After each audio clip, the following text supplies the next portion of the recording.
Ilmullahi shifaa, fadlullahi ataa, farrid wadhkur rabbaka nadi hamdan ya Allah, kaunun sabbaha halala. Jadi Bapak Saudara, ya, jadi saya ulangi kembali, ya, jadi dalam hadis ini, ya, diceritakan bahwa ada seorang perempuan, yaitu datang kepada Rasulullah SAW. Dicerita bahwa dia baru aja dilamar sama seorang laki-laki, tapi dia belum terima tuh. Bagaimana nih nanti kalau sudah terima lamarannya, apalagi mau menikah? Saya belum tahu. Kira-kira apa sih kewajiban seorang istri terhadap suami? Itu begitu. Mahakuz zauj ala zaujah. Apa kewajiban seorang istri terhadap suaminya? Kalau seandainya memang itu sesuatu yang bisa saya laksanakan, ya kewajiban saya bisa laksanakan buat suami saya, maka saya mau nikah. Tapi kalau memang itu berat sama saya, lebih bagus saya kagak mau menikah. Iya. Kenapa? Karena takut dosa. Itu kata perempuan.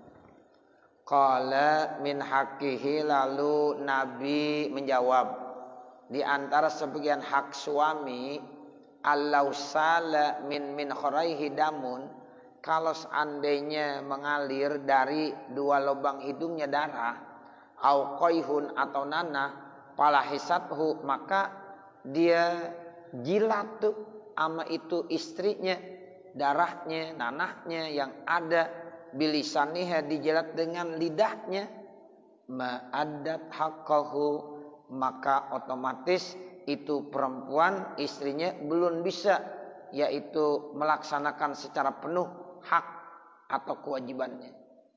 Tuh, jadi kalau seandainya ya diumpamakan seorang suami lagi sakit, mengeluarkan darah, mengeluarkan nanah, itu ya nanah dan darahnya diisap sama istrinya tuh pakai lidahnya sendiri, tetap itu belum memenuhi kewajiban seorang istri terhadap suaminya. Itu sampai begitu. Ya, jadi Nabi cerita begitu. Jadi kalau seandainya nanti kamu udah menikah, kebetulan suami kamu sakit, ya kamu udah rawatin bener dah. Ya, sampai-sampai kalau dia keluar darah atau keluar nanah, kamu isap pakai lidah kamu sendiri, tetap itu belum sepenuhnya kamu melaksanakan kewajiban sebagai seorang istri. Tuh gitu Bapak Saudara, bayangkan. Sehingga kata Nabi begini, kata Nabi, lau kana yanbaghi li basyarin ayasjuda li basyarin, seandainya boleh seorang manusia sujud kepada manusia yang lainnya, la amartul mar'ata an tasjuda li zaujiha, maka saya akan perintahkan seorang istri itu untuk sujud kepada suaminya. Tuh, kalau seandainya boleh manusia sujud sama manusia yang lain, maka yang pertama kali saya perintahkan seorang istri sujud kepada suaminya. Tapi kan kagak boleh ya. Ya, kita nih sujud hanya kepada Allah. Selain kepada Allah nggak boleh. Ya, jadi kita hanya diperintahkan sujud kepada Allah. Makanya kita ketika sujud itu benar-benar merendahkan diri kita. Kepala Pak Saudara yang ada di atas itu taruh di bawah. Pantat yang ada di bawah ketika sujud taruh di atas. Itu artinya bagaimana? Orang ketika sujud itu benar-benar rendah. Dan itu hanya di hadapan Allah.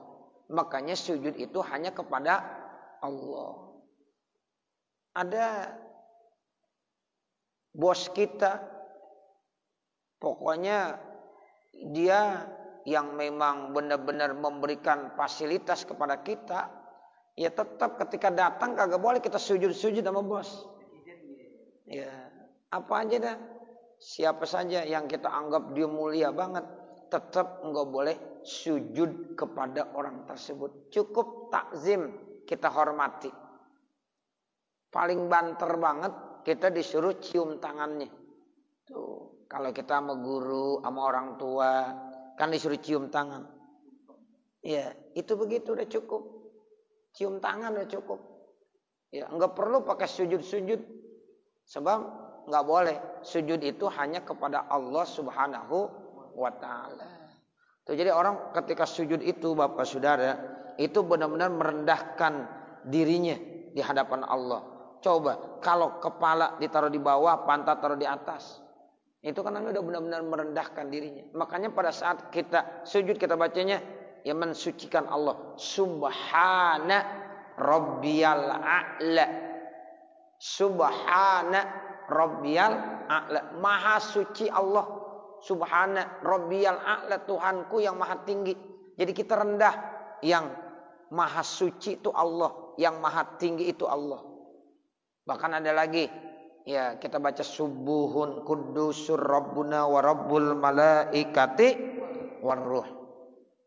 Jadi ketika orang sujud bacaannya banyak, tapi rata-rata itu baca tasbih, mensucikan, mengagungkan Allah. Subuhun kudusun rabbuna wa rabbul malaikati warruh. Subhanal malikil ma'bud, subhanal malikil maujud, itu bisa juga dibaca. Ya. Terus kita baca lagi subhana rabbiyal a'la. Kan selama ini kita baru bacanya itu doang. Subhana rabbiyal a'la wa bihamdi. Sebenarnya boleh bacaan yang lain. Subuhun kudusur rabbuna wa rabbul malaikati warruh. Begitu. Ya. Bahkan kita disuruh banyak-banyak berdoa. Banyakin doa. Karena memang sujud itu Pak Saudara, posisi kita paling dekat dengan Allah saat lagi sujud. Ya, jadi kalau kita lagi sujud, itu posisi kita sebagai manusia paling dekatnya dengan Allah. Makanya disitulah kesempatan buat kita untuk minta, untuk berdoa kepada Allah Subhanahu wa taala. Makanya Nabi kalau sholat, itu kalau di sholat Nabi ya, habis baca Fatihah, baca surah Al-Baqarah. Surah Al-Baqarah selesai, kagak langsung ruku. Langsung neruskan ke surah Ali Imran. Habis surah Ali Imran, ngelanjutin lagi surah An-Nisa. Baru Nabi ruku. Habis ruku, lamanya hampir sama dengan waktu dia berdiri. Ntar Nabi sujud, sama juga lamanya ya dengan dia berdiri. Masya Allah. Makanya pantas Nabi kalau sholat malamnya kakinya pada bengkak. Iya kan? Dalam satu riwayat begitu kata Siti Aisyah. Bengkak kaki Nabi karena rukunya lama, sujudnya lama, dirinya lama. Ya, baca surah Al-Baqarah coba bayangkan berapa lamanya? 1 jam lebih. Ya. Ditambah lagi dengan surah Ali Imran sama An-Nisa. Masya Allah. Itu sholat malamnya Nabi. Ya. Makanya pantas kalau kakinya bengkak. Nah ada yang bilang, Ustaz saya juga alhamdulillah kaki saya bengkak. Ya. Emang ngapa bengkak? Keseleo, main bola. Ya. Bukan karena sholatnya kelamaan. Nah seperti itu. Makanya kita malu kadang-kadang. Ya sama Rasulullah tuh. Nah minimal kita kalau sholat jangan tergesa-gesa. Itu dah. Ya minimal kalau sujud yang benar sujudnya. Tumak ninahnya. Tuh, ada orang sujud kayak burung matok. Nah begitu. Jangan sujud yang benar. Ya, malu kita kepada Allah. Dikasih waktu 24 jam. Full. 1 hari 1 malam. Sholatnya cuma 1 menit 2 menit. Ya. Yang lainnya mancing doang kerjaannya. Ya. Mancing bisa setengah hari. Ya. Kalau sholat, ya Allah. Makanya sholat tuh kita benerin apa? Ya, sujud yang benar, sujud yang khusyuk. Ya, jangan gak usah pakai hitam-hitam. Ya, jangan mentang-mentang. Nih, saya orang sujud dihitemin di sini. Ya, enggak, bukan begitu tandanya. Sujud yang benar. Ya, enggak ada. Ya, orang kalau sujud mesti jidatnya hitam, enggak. Ya, Nabi Muhammad juga jidatnya enggak hitam ya. Mana dalilnya yang menyatakan bahwa Nabi Muhammad di jidatnya ada hitamnya? Enggak ada. Gitu. Jadi kita disuruh sujud yang benar. Ya kalau mau hitam mah gampang, sujud digeser-geser aja. Iya, kapalan di sini entar. Iya kan? Gitu. Jadi bukan begitu, bukan. Sujud yang benar. Ya. Nah itu jadi kalau seandainya manusia boleh dianjurkan sujud kepada manusia yang lain, maka kata Nabi, la amartul mar'ata antas juda li zaujiha, maka saya perintahkan orang perempuan supaya sujud kepada suaminya. Tuh begitu. Tapi kan enggak, orang perempuan tetap harus hormat takzim sama suami, tapi enggak perlu pakai sujud-sujud. Ya. Jadi kalau kita nih sebagai suami, istri kita sujud enggak usah. Jangan bangun-bangun, enggak boleh. Nah, begitu.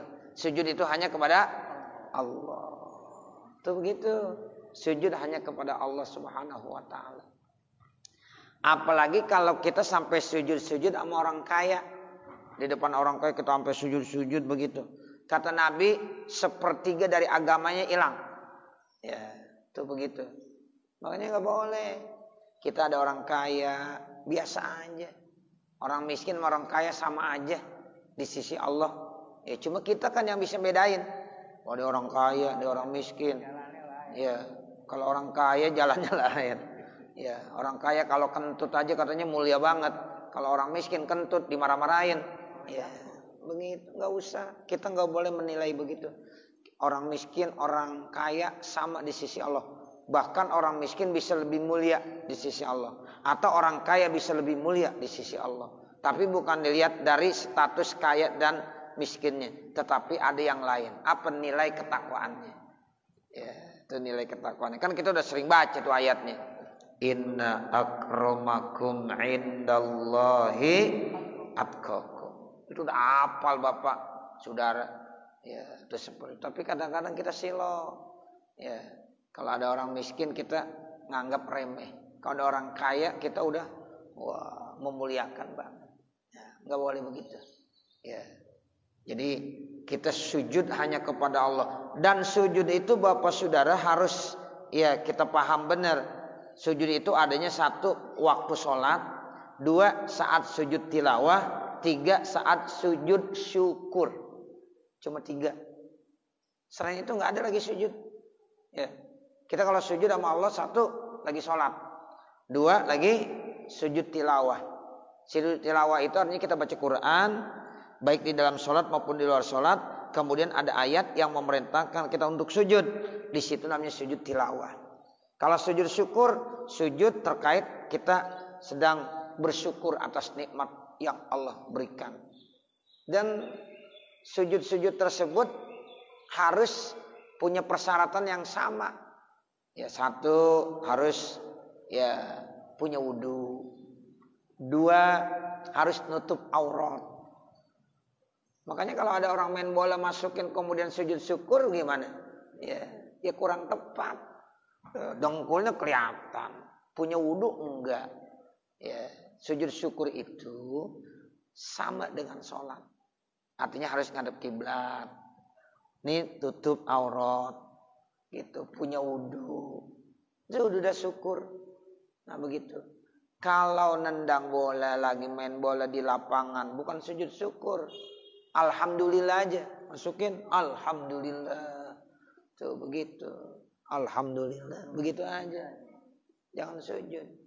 Nah inilah yang dikatakan kadang-kadang orang mau melakukan satu bentuk ibadah tapi nggak paham itu. Udah begitu banyak yang ngikutin lagi. Ya. Semuanya pada sujud. Ya. Ada. Jadi jangan Pak ya. Makanya Bapak Saudara kita semuanya ibadah itu perlu pakai ngaji. Ya. Ibadah perlu pakai ngaji. Bukan ikut-ikutan. Tuh.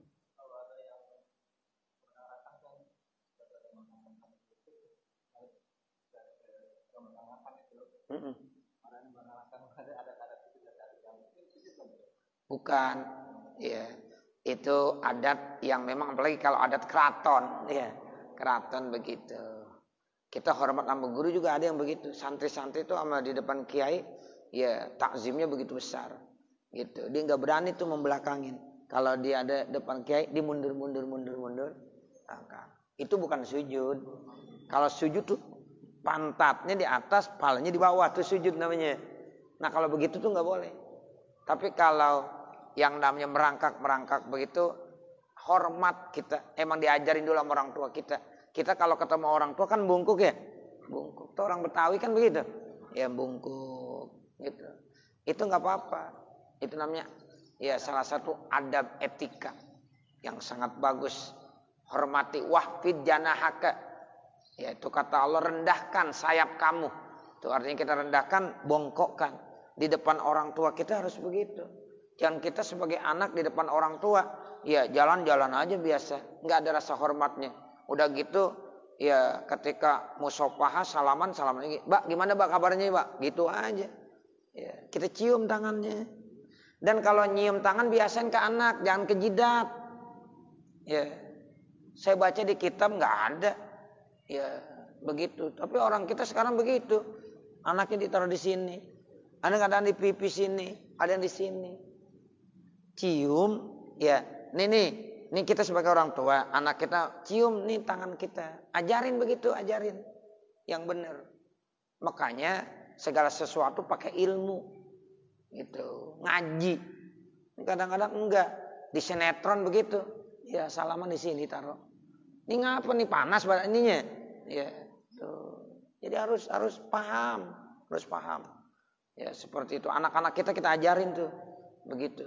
Jadi ketika ya bersalaman dengan gurunya, salaman sama orang tuanya, ajarin, nak, begini cara salamannya, nak. Cium tangannya. Oh, kalau di depan habaib aja kan dicium tuh. Sampai berbunyi. Sama orang tua harus begitu. Ya, jangan sama orang tua cuek aja. Ya, itu begitu. Jadi, ya ini yang model-model begini harus kita tahu. Nah, begitu kata Nabi.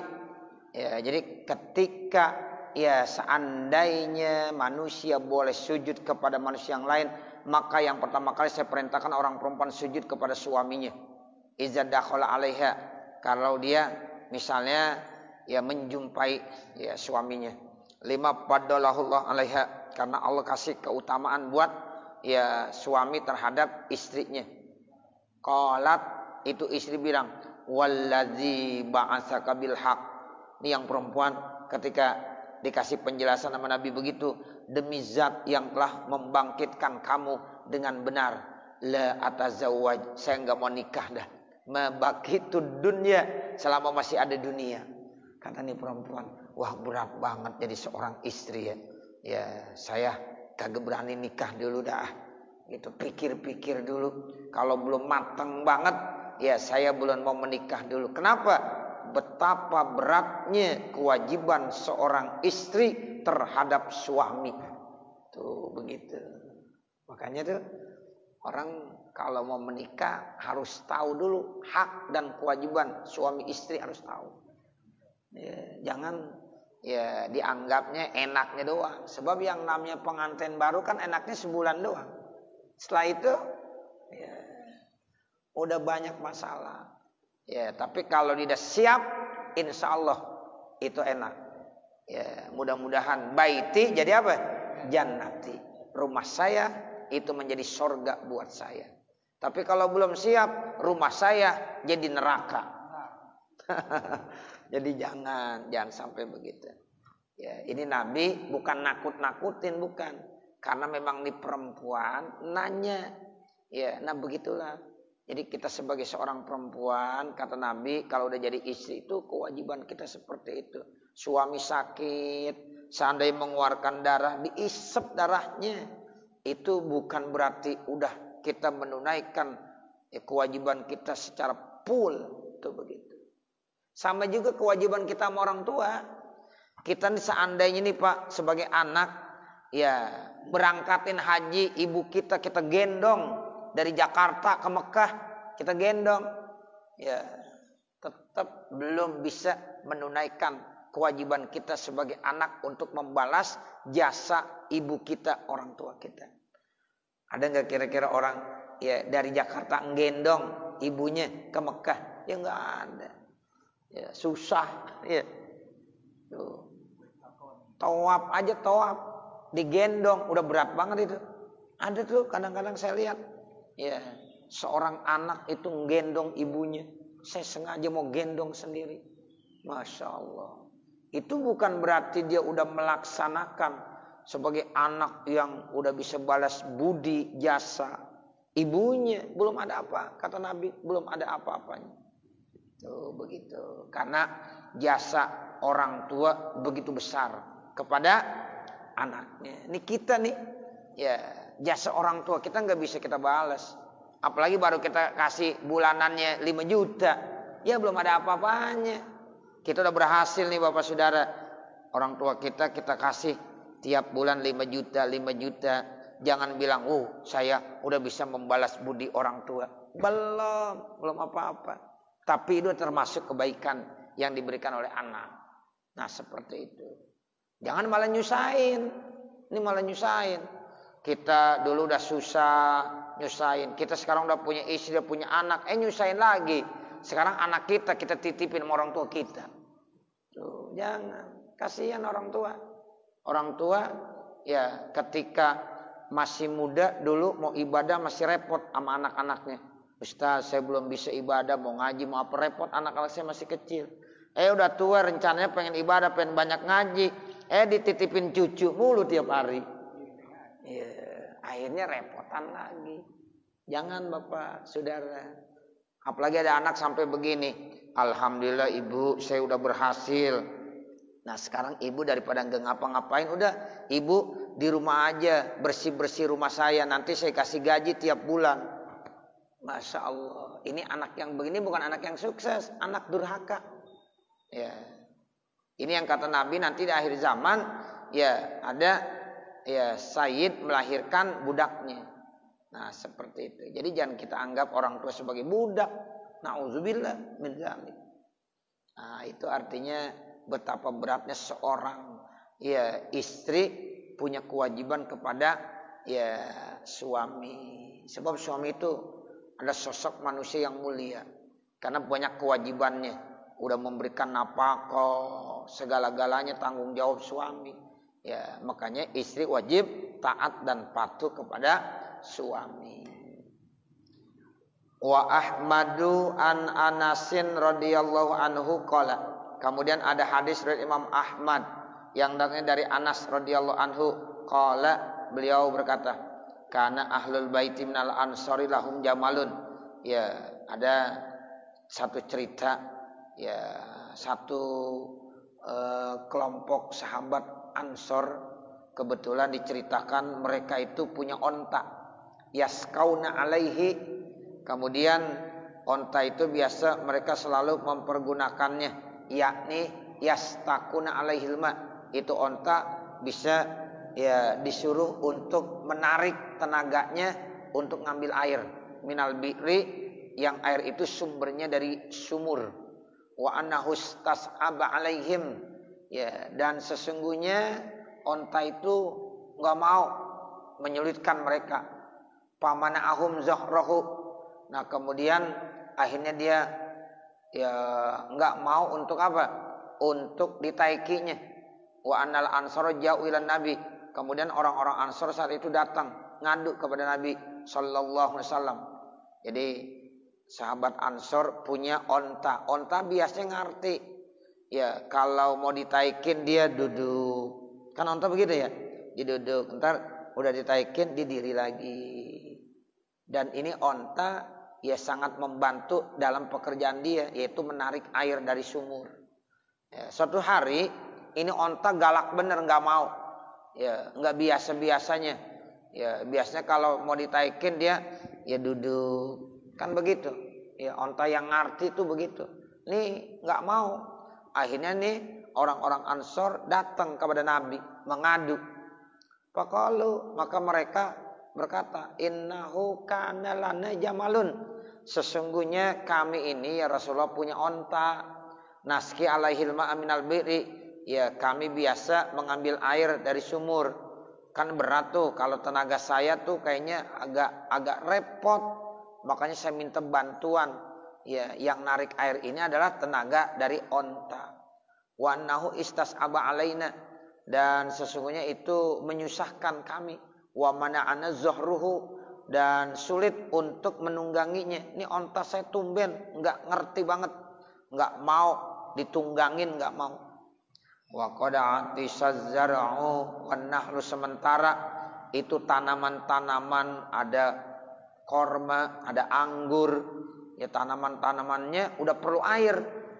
Pengairannya melalui tenaga ya onta tadi. Faqama Rasulullah sallallahu alaihi wasallam, maka bangunlah Rasulullah SAW, wa qala li ashabihi, dan Rasulullah berkata kepada sahabatnya, kumu, bangunlah kamu. Faqamu, maka mereka bangun. Pada khalul ha'ita wal jamala fi nahyatin, maka mereka bersama dengan Nabi masuklah ke dalam kandang onta tersebut, sementara ontanya ada di tengah-tengah. Ya pamasan Nabi sallallahu alaihi wasallam nahwahu, maka Nabi berjalan menuju onta tersebut. Faqalal ansaru, maka berkata orang-orang Ansar, ya Rasulullah, wahai Rasulullah, sara misnal kalbi nakhafu alaika, jadilah onta itu seperti anjing, kayaknya galak gitu. Kami takut nanti kamu ya kena bahayanya. Jadi Rasulullah ya karena memang tahu kondisi onta begitu, langsung aja datang ke kandang. Langsung Rasul buka pintu kandangnya, Rasul masuk. Kata sahabat Ansar, ya Rasulullah jangan. Ini onta lagi sedang galak-galaknya seperti anjing. Nanti takutnya kalau kamu masuk ke kandang, kamu nanti diseruduk lagi. Ya jangan. Rasulullah ya dilarang karena khawatir nanti bisa Rasulullah celaka ya gara-gara onta yang sedang nakal itu. Ya, kemudian kata Nabi begini, laisa alayya minhu ba'sun. Enggak usah khawatir, enggak apa-apa. Tuh, emang Rasulullah jangankan ya kita manusia, semua makhluk Allah kalau di depan Rasulullah semuanya pada tunduk. Ya, pada tunduk, masya Allah. Nih onta nih contohnya, onta lagi nakal banget. Ya, onta itu lagi sedang galak-galaknya. Nabi langsung datang. Falamma nazarul jamalu, maka tatkala onta ngelihat ila Rasulullah SAW, kepada Rasulullah, onta kenal tuh Rasulullah. Wah, yang datang Rasulullah. Gimana onta? Aqbala nahwahu. Itu onta datang langsung jumpai Nabi. Jadi bukan Nabi yang datangin onta, tapi onta yang datang kepada Rasulullah sallallahu alaihi wasallam. Hatta kharra sajidan, sampai-sampai onta itu sujud di depan Nabi, Pak, saudara, itu onta sujud. Ya. Masya Allah. Baina yadai, di hadapan Nabi. Pak akhaza sallallahu alaihi wasallam binasiyati, lalu Rasul pegang ubun-ubunnya. Ya, dipegang ubun-ubunnya. Azalla makanat qattu. Ya, artinya dia merendahkan tuh onta di hadapan Rasulullah. Hatta adkhalahu fil amal, sehingga dia ya menuntutnya untuk bekerja. Faqala ashabuhu, lalu ia bilang ya kepada teman-temannya, ya Rasulullah, hadza bahimatun, ini adalah binatang. La ya'qilu, binatang kan kagak punya akal, tapi yasjudulaka, tapi ini binatang kok sujud kepada engkau, hormat kepada engkau. Wa nahnu naqilu, sementara kami punya akal. Fa nahnu ahaqqu an nasjudalaka, maka kami lebih berhak untuk sujud kepada engkau. Tuh begitu. Jadi onta itu sujud kepada Nabi. Lalu orang-orang Ansar bilang, onta binatang kagak punya akal, sujud kepada Nabi. Bagaimana saya manusia yang dikasih akal sama Allah, saya lebih harus sujud lagi kepada Nabi. Apa kata Nabi? Qala, lalu Nabi bilang, la yasihu li basharin, maka enggak boleh bagi seorang, walau sholaha li basharin. Tuh, jadi enggak boleh bagi seseorang ayyasjuda li basharin, untuk sujud kepada orang lain. Tuh, kalau seandainya boleh, maka yang saya perintahkan adalah seorang perempuan, seorang istri untuk sujud kepada suaminya. Tuh begitu. Jadi nggak boleh kita sujud sama Rasul aja, nggak boleh. Ya, makanya kalau ada datang pemimpin, siapapun dia, jabatannya apapun, hormat tetap hormat, tapi sujud nggak boleh. Sebab Nabi nggak mau. Ya, jadi ketika orang Ansar bilang, kok itu, ya onta bukan sujud, tapi tunduk patuh sama Nabi. Ya, bukan sujud. Ya, seperti itu. Karena Nabi nggak mau. Ya, nggak boleh. Binatang nggak boleh. Ya, manusia pun nggak boleh untuk sujud kepada Rasulullah sallallahu alaihi wasallam. Memang enggak dianjurkan dan itu memang tidak dibolehkan. Seandainya dibolehkan, kata Nabi, istri yang disuruh sujud kepada suami seandainya dibolehkan. Tapi itu tidak dibolehkan. Nah, seperti itu. Laukana min qadami ila maproqi ra'sihi purhatun. Kalau seandainya dari telapak kakinya sampai ke kepalanya ada nanah, tabjusu bil qayhi wassadid. Nah, itu seandainya berlumuran darah, berlumuran nanah, sumastaqbalahu, kemudian dia menyambutnya pala jisathu ma adat haqqahu, kemudian diisapnya, dijilatnya, maka orang perempuan itu belum bisa melaksanakan haknya kepada suaminya. Itu seperti itu. Jadi betapa besar kewajiban seorang istri kepada suami. Ar-rijalu qawwamuna 'alan nisa. Itu seperti itu. Wa rawa annahu sallallahu alaihi wasallam, dan telah meriwayatkan bahwasanya Rasulullah sallallahu alaihi wasallam qala bersabda. Rasulullah bersabda, kata Nabi begini, man sabara ala su'i khuluqi imraatihi, siapa-siapa yang sabar atas keburukan akhlak istrinya, a'tahullahu minal ajri, maka Allah nanti akan memberikan ganjaran pahala mislama utiya Ayyub alaihissalam, seperti Allah kasih pahala kepada Nabi Allah Ayyub alaihissalam ala balaihi, atas bala dan cobaannya. Nabi Ayyub itu nabi yang pernah dikasih bala, musibah yang berat banget. Tapi Nabi Ayyub sabar, sehingga pahalanya juga besar. Seorang suami ketika sabar menghadapi istrinya, seandainya istrinya kurang bagus, akhlaknya kurang baik, tapi itu suami sabar, tetap terus dipimpinnya, dijadikan istri yang baik. Padahal nih istri nggak punya etika adab yang bagus kepada suaminya, maka suami yang sabar seperti itu, kata Nabi dalam hadis ini, nanti suami tersebut akan diberikan ganjaran pahala sama seperti yang Allah berikan kepada Nabi Allah Ayyub alaihis salam. Tuh, kan pahalanya gede. Makanya kita harus sabar. Seandainya kita punya istri nih Pak, istri kita mungkin akhlaknya kurang baik, kita harus sabar. Tetap kita harus membimbingnya dengan penuh kesantunan, dengan penuh kasih sayang. Mudah-mudahan nanti pahalanya besar sekali, seperti pahala yang Allah berikan kepada Nabi Allah Ayyub alaihissalam.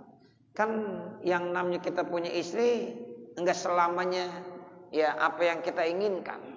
Kadang-kadang ada istri yang soleha, yang akhlaknya bagus, bener. Tapi ada juga yang mungkin akhlaknya kurang bagus. Tapi itu semuanya harus disikapi dengan baik. Seperti itu. Itulah yang namanya kehidupan di dalam rumah tangga. Sama seperti kita naik kapal laut.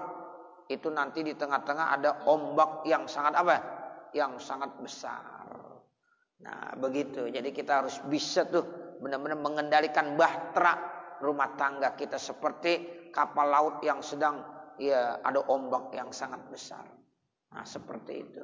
Kalau kita bisa sabar menghadapi istri yang seperti itu, mudah-mudahan nanti pahalanya akan diberikan sama seperti pahala yang Allah berikan kepada Nabi Allah Ayyub alaihis salam.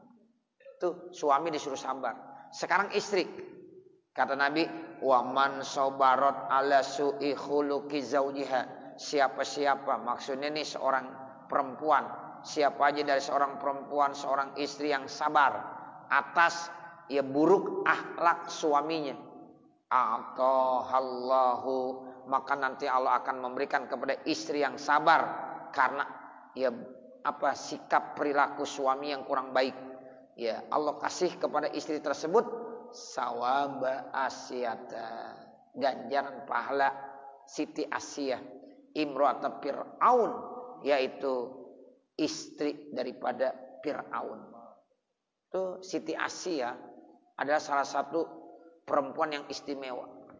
yang dijanjikan surga oleh Allah Subhanahu wa taala. Padahal dia termasuk istri Firaun. Tapi dia beriman. Siti Asia itu beriman walaupun suaminya Firaun. Ya, tapi Siti Asia itu beriman dan Allah kasih ya ganjaran pahala yang sangat besar buat Asia. Karena begitu sabarnya Siti Asia menghadapi suaminya yang namanya Firaun. Tuh, jadi nanti kalau ada orang-orang perempuan tuh Bapak Saudara yang sabar terhadap ya akhlak, sikap, perilaku suami yang kurang baik, maka perempuan tersebut akan diberikan ganjaran pahala sama seperti yang Allah berikan kepada Siti Asia. Oh, itu begitu. Kan ada beberapa ya perempuan yang istimewa. Siti Asia, kemudian ada lagi Siti Khadijah, istri Nabi. Ya, nah ada lagi Siti Fatimah, ya putri Rasulullah Sallallahu Alaihi Wasallam. Itu adalah perempuan-perempuan yang sangat istimewa, ya, yang memang udah dijamin bakalan masuk surga. Siti Fatimah itu putri Nabi, Pak. Masya Allah istimewa banget. Dia nggak pernah mengeluarkan darah haid. Siti Fatimah itu selama hidupnya nggak pernah ninggalin sholat, nggak pernah ninggalin ibadah, karena nggak pernah haid. Tapi dia tetap subur, punya anak. Ya, dia seorang istri dari suami yang bernama Sayyidina Ali bin Abi Thalib. Tapi dia melahirkan, dan kalau melahirkan itu pun nggak lama keluar darahnya. Ya, diceritakan dalam beberapa kitab itu Sayyidina Fatimah ketika melahirkan seperti anaknya Sayyidina Hasan, Sayyidina Husain, itu menjelang maghrib. Nah kemudian ya Siti Fatimah habis melahirkan keluar darah nifas, cuma sebentar, setetes doang. Keluar darah, langsung bersih, langsung mandi, bisa sholat maghrib. Tuh. Jadi artinya Siti Fatimah dalam hidup dan kehidupannya belum pernah meninggalkan sholat. Kan biasanya orang perempuan tiap bulan pasti kedatangan tamu. Ya, bisa seminggu, bisa 15 hari, bisa 5 hari, bisa 10 hari. Libur ke sholat, enggak sholat dia, karena kebetulan datang darah haidnya. Tapi Siti Fatimah enggak. Siti Fatimah itu enggak pernah mengeluarkan darah haid. Ya, pernah mengeluarkan darah nifas tapi sebentar. 1 tetes langsung bersih, langsung mandi, langsung sholat. Ya, jadi Siti Fatimah itu melahirkan misalnya ya maghrib jam 6, dia melahirkan jam 6 kurang 10 menit. Ya habis melahirkan, kemudian keluar darah nifas sedikit, langsung sholat. Habis sholat langsung ya dia ya bisa ya mengerjakan ibadah-ibadah yang lainnya. Mandi langsung sholat. Nah seperti itu. Nah kalau yang pertama kali perempuan yang haid siapa? Siti Hawa. Siti Hawa istri daripada Nabi Allah Adam. Di dalam sorga Siti Hawa nggak pernah mengeluarkan darah haid. Ya. Nah setelah Siti Hawa dengan Nabi Adam dipindahkan dari sorga ke dunia, nah baru Siti Hawa itu mengeluarkan darah haid. Jadi perempuan yang pertama kali mengeluarkan darah haid adalah Siti Hawa. Lama berpisah dengan Nabi Adam. Ya lama benar. Nah kemudian ketemu di Jabal Rahmah. Ya, di Jabal Rahmah itu di padang Arafah. Nah saat itu ketemulah ya Nabi Adam dengan Siti Hawa, akhirnya kembali lagi.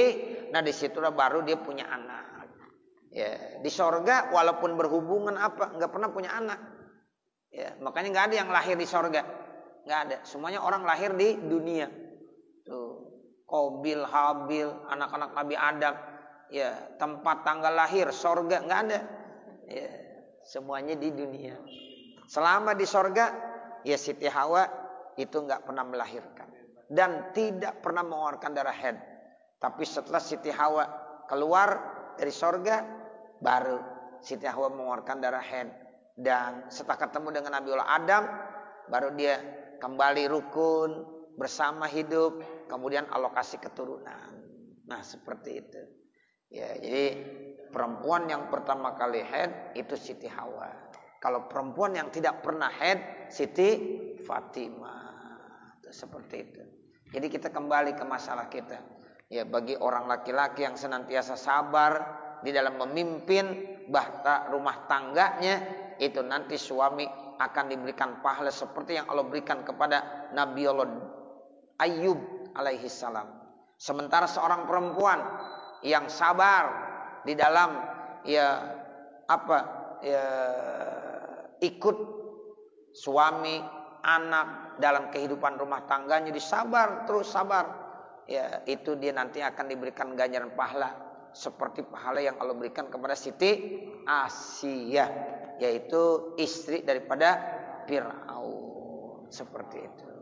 Nah, saya kira sampai sini dulu Bapak Saudara.